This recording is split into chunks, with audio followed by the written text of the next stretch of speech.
Part 2, the microcontroller.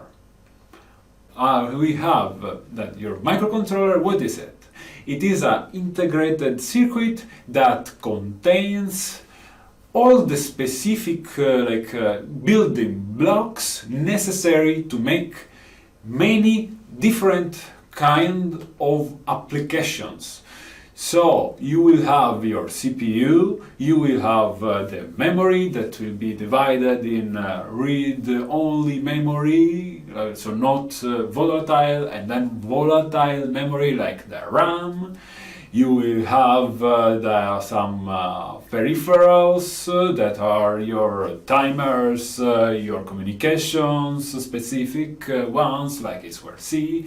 You have something to do power management.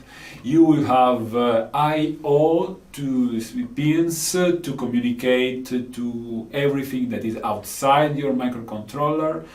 You can have more specific kind of peripherals also if you want to do some more specific kind of applications.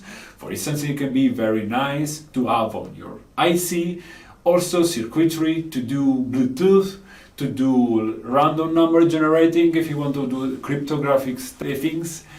Then then of course the price that you will have to pay extra will be a little more, but not as much as paying two different ICs. Your microcontroller will be very good, will be cheaper because it will be produced more, and then you can use it for several things, I was saying before.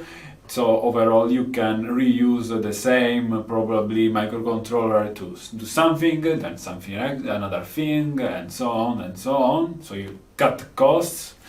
Then it is energy efficient, especially if you can program for that. It gives you several options that you can use. It is then unfortunately, as we said before, if you go more to the metal, if you go do more specific circuits, you will have again better performances, but of course these costs are prohibitive usually, and maybe the gains are not as worth. Then, if you have different vendors, which is something that you will have for sure, maybe you have a microcontroller from ST, you will have a sensor integrated circuit for your temperature, for instance, and you have a different documentation for that. That could be from a different company, that could be formatted a different way. So you have to learn how to read properly the documentation and how to get the information, how to communicate with the vendor also sometimes. As I was saying, you have a lot of choice in this kind of devices. So you have microcontrollers that come with different I/O pins, different numbers of interfaces, these are different kinds. So you have also different packages. So you have to evaluate everything when you want to do your application.